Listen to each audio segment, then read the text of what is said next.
तो महंगाई का जो बम फूटा है और उसके बाद जो बेरोजगारी बढ़ी है वो तो ये बढ़ते ही दिन ब दिन ये काम बढ़ते ही चला जा रहा है। इस दिवालियापन की हद तक हम पहुंचे हुए हैं, इसमें कोई शक नहीं कि पाकिस्तान जिस सतह पे खड़ा है वो अब लगता है अब दिवालिया हुआ। IMF ना कर्जा दे तो दिवालिया, सऊदी अरब कर्जा वापस ले ले तो दिवालिया। पाकिस्तान तो एक तलवार पे चल रहा है, एक बर्बादी की और उसकी हालत में चल रहा है। वज़ीर तिजारत अब्दुल रज़ाक दाऊद ने एतराफ़ किया है कि PTI हुकूमत महंगाई पर काबू पाने में नाकाम रही। एक इंटरव्यू में उन्होंने कहा कि अभी तक अशिया ज़रूरिया की कीमतों को कंट्रोल नहीं किया जा सका, जिसकी वजह से आम आदमी को सख्त परेशानी का सामना है। उन्होंने कहा आम आदमी को रिलीफ देना अव्वलीन तरजीह है और इस हवाले से हुकूमत की जानिब से हर मुमकिन कोशिश की जा रही है। इफ्तिखार अहमद साहब, क्या हुकूमत आइंदा 2 सालों में महंगाई कम कर सकती है?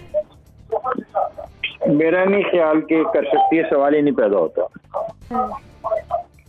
उसकी वजह सिंपल सी है कि जब आपकी इन्फ्लेशन आज 11% के करीब गलोबल इन्फ्लेशन है, तो जो 100 रुपए आपकी जेब में आ जाए उसमें 11 रुपए तो चले गए ना बाहर।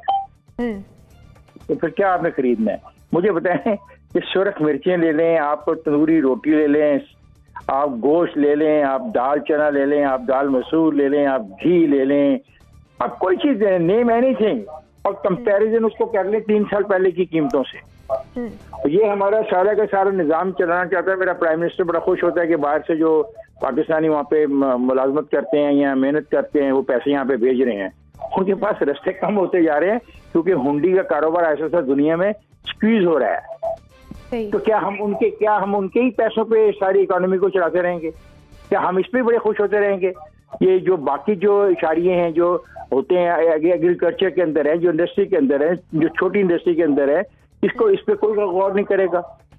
बड़ी बहुत लंबी डिबेट है। मैं आपका सवाल है, महंगाई बहुत बढ़ गई है, बहुत बढ़ गई। नसीम सिद्दीकी साहब मुख्तसरन। सलमा, आप देखें कि जब इमरान खान साहब कंटेनर पे खड़े होते थे तो वो हमें पाकिस्तान की बुराइयां बताते थे कि पीपल्स पार्टी ने ये कर दिया, नून लीग ने ये करप्शन की, इस तरह मुल्क तबाह होता है, इस तरह पैसे जो है वो बाहर चले जाते हैं। तो हम सब ये सोचते थे कि जब ये हुकूमत में आएंगे तो तमाम मामला दुरुस्त होना शुरू हो जाएंगे, क्योंकि हमारे दिल की भी वही आवाज़ थी जो इमरान खान साहब की थी। लेकिन जब से इनकी गवर्नमेंट आई है, अच्छा आम आदमी को जो है ना, मुझे इन्फ्लेशन रेट, शायद मैं थोड़ा सा पढ़ा लिखा हूँ लेकिन इतना इसमें मैं नहीं जाता कि GDP के अफला, मैं तो ये देखता हूँ कि यार जो मुझे तनख्वाह मिल रही है क्या उसमें मेरा गुजारा हो रहा है कि नहीं हो रहा है। छोटी छोटी चीज़ें होती हैं। तो महंगाई का जो बम फूटा है और उसके बाद जो बेरोजगारी बढ़ी है वो तो ये बढ़ते ही दिन ब दिन ये काम बढ़ते ही चला जा रहा है इस गवर्नमेंट के अंदर। ना वो नौकरियां मिल रही हैं और महंगाई ने तो आम आदमी को बहुत तंग किया हुआ है। ठीक है सुरवर्दी साहब, मुझे तो कोई ख़ास समझ नहीं आई है क्योंकि मैं ये इतने दादो-शुमार का गोरख धंधा नहीं समझता, लेकिन मुझे ये समझ नहीं आ रही कि मुर्गी ने जो अंडा देना शुरू किया वो भी डॉलर्स में देना शुरू कर दिया, दरख्तों से जो लीमू उतर रहे हैं वो भी डॉलर्स में उतर रहे हैं। और मेरा मतलब है कि जो आम हमारे मुल्क के अंदर इंडिजिनस जो चीज़ें यहाँ पैदा हो रही हैं, यहाँ बन रही हैं, उनकी कीमतों में इस कदर इजाफा समझ नहीं आ रही। मुर्गी के गोश्त की कीमत में इजाफा, दवाइयों की कीमतों में इजाफा।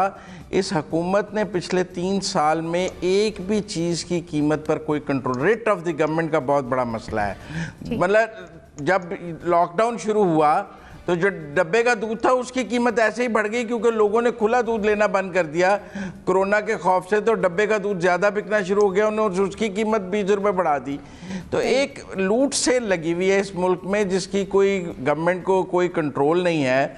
और मैं समझता हूँ कि कहीं ना कहीं रेट ऑफ द गवर्नमेंट का मसला है और गवर्नमेंट को अपोजिशन पर तवज्जो कम और आवाम पर तवज्जो ज़्यादा देनी चाहिए। अपोजिशन के ऊपर सख्ती कम और आवाम के लिए जो ये लूट से लगी हुई है इन पर सख्ती ज़्यादा करनी चाहिए, तो महंगाई कंट्रोल हो सकेगी। इस वक्त महंगाई को काबू करना बहुत मुश्किल हो गया है। ब्रिगेडियर साहब, आज शौकत तरीन साहब ने बिजली महंगी मजीद करने से इनकार कर दिया है। क्या इसको हम मुस्बत पेशरफ्त समझें या हम ये समझें कि अगर शौकत तरीन साहब आ गए हैं तो महंगाई का ग्राफ कुछ नीचे आ सकता है? देखिए, आपका इन्फ्लेशन पिछले साल को 6.74% था, अब ये जो है कोई 10.74% है। इंक्रीज क्यों आई है? 2 चीजें होती हैं। एक तो होते हैं आपके जो मॉनेटरी फैक्टर्स होते हैं वो प्ले करते हैं, और दूसरा जो आपका कंज्यूमर प्राइस इंडेक्स जो है वो जिस तरह चल रहा होता है वो डिटरमिन करता है कि आपकी इन्फ्लेशन कहाँ जाएगी। और वो रिलेटेड होती है वो कर्जे जो आप ले रहे थे और कर्जों पे जो ऊपर जो कदम लगाई थी, जैसे आपने पहली बार अभी बात की कि बिजली के रेट बढ़ा रहे हैं, पेट्रोल के रेट बढ़ते हैं, जब ये तमाम चीजें सिर्फ प्राइस जो होती है वो इसलिए नहीं बढ़ती कि प्रोडक्शन प्राइस ज्यादा है, प्राइस इसलिए भी फिर बढ़ जाती है कि जो उसकी कम्युनिकेशन है, जो उसकी सप्लाई है, सप्लाई चेन जब डिफेक्ट होती है तो उसके जरिए भी प्राइस बढ़ जाती है। अब इन्फ्लेशन के हिसाब से अगर मॉनेटरी फैक्टर शौकत तरीन साहब कंट्रोल कर लेंगे तो उससे रिलेटेड चीजें जो है, जो बाकी मिनिस्ट्रीज ने करनी है, जिसका उनसे लिंकेज होना है, जो बहुत जरूरी है, क्या वो पॉसिबल होगा? अब इम्पॉसिबल तो कोई चीज नहीं है, लेकिन जिस ऑब्टेनिंग एनवायरनमेंट, कहते हैं मारूजी हालात में आप रह रहे हैं, उसमें तो कोई कंट्रोल नहीं नजर आ रहा ना। रोजाना प्राइसेस बढ़ती है।